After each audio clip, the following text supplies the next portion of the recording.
So hi, my name is Zane Fisher. I'm the owner of Extraordinary Structures, and this is our Saltbox tiny house. Saltbox is it's a vernacular New England style of roof, and although we're out here in New Mexico, the defining feature is that it's an asymmetrical roof line. At this point, anytime you have that kind of asymmetrical peaked roof, it's usually referred to as a saltbox. In our case, we did it both for sort of architectural flair and also so that one side of the house would have exactly the right length for a standard solar panel. So the roof is set up to take a whole bunch of solar.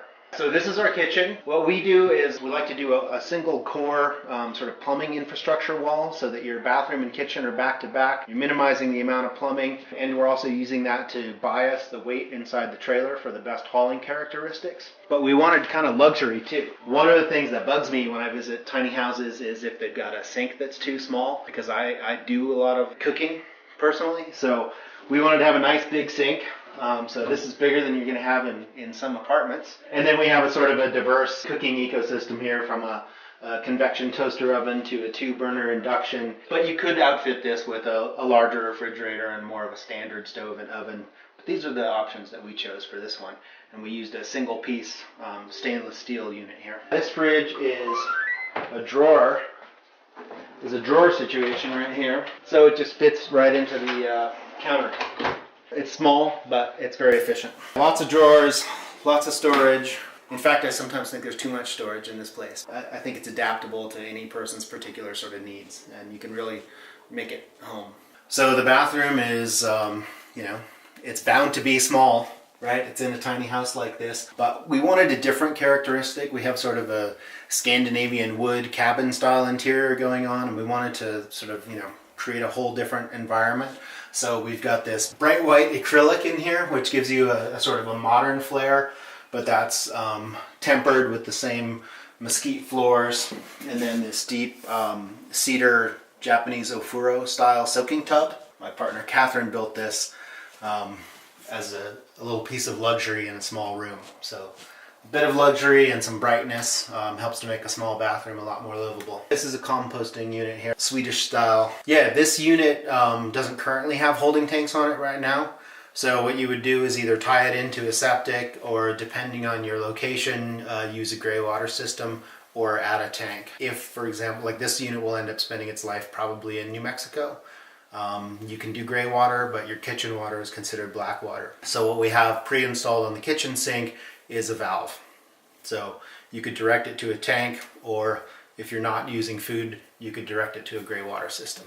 We like to avoid lofts whenever possible. They're enjoyable, but in a small space, we don't want to put too much weight up above or take up the nice airspace. But over the bathroom is a natural place to have a small loft. Can sleep up there, or a kid can sleep up there, a guest, or I think of it as kind of a reading nook.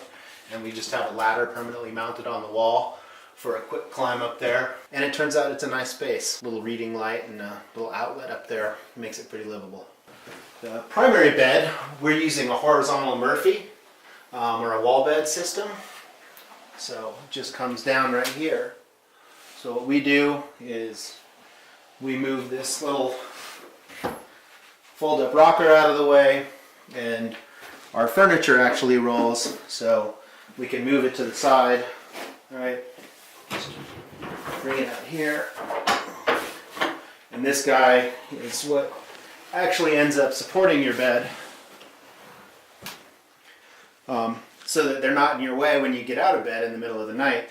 You don't end up kicking the furniture here. You've got a little reading light, outlets at bed height, then you're right next to the window. So for me, this is more enjoyable than a loft. What we do here at Extraordinary Structures is a panelized construction system. We do a computer model of anything that we're going to build.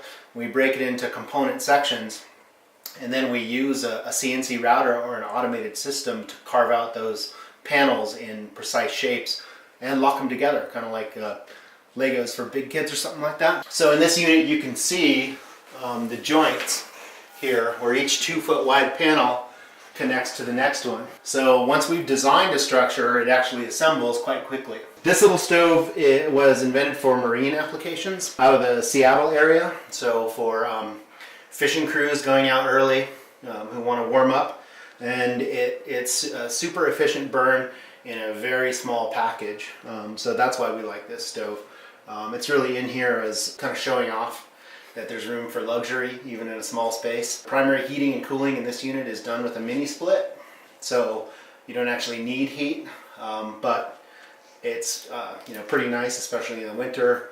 Get back from a day of skiing or snowshoeing or just hard work and be able to light up a little fire. Kind of adds that something special that makes you feel like tiny house living is a luxury rather than something that you're giving something up for. Is there anything you wish you would have done differently with this build? There are some small things, just in the ways we've configured some of the drawers. So I think we've changed some ideas about that. We've learned some lessons about how to run infrastructure in the most optimal ways, especially if we're not building the whole unit for someone, or if we're providing a shell, which is something that we do. How to make sure that it can work really well for electrical and plumbing trades. Part of that is the tiny configuration, and part of that is using a panelized construction system like we do. Overall, I think we're pretty happy. You know, we've got other floor plans that we're working on that are different, but this one has a lot of versatility in it for us. Where do you see the future of this? Do you see this as something that is going to be progressing for many years to come, or do you see this as something where it's going to be a niche, small market that's always been there, but now they're starting to become more aligned with the thought process of the tiny home living? Yeah, I think that there are components of it that are probably niche-y, but I think the idea of smaller, sort of smarter, energy efficient spaces, a little more minimal, especially for people who realize that they don't need much, but they place a high value on maybe resources that are shared in a community or open space or wilderness. I think it's going to continue to branch out. So I see it as we work through zoning issues. I see it having a pretty large impact on cities where we see prices escalating out of control and a need for higher densities, but in different form factors.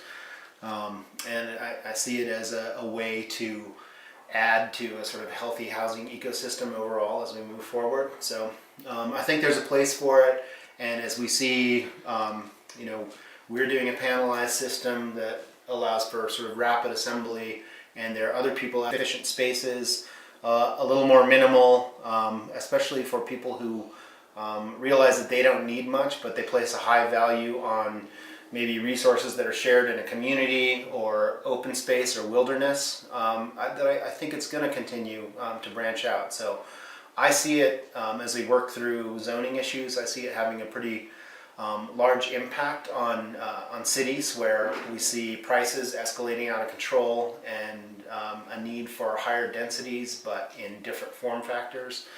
And I see it as a way to add to a sort of healthy housing ecosystem overall as we move forward. So I think there's a place for it, and as we see, we're doing a panelized system that allows for sort of rapid assembly, and there are other people out there who are not just building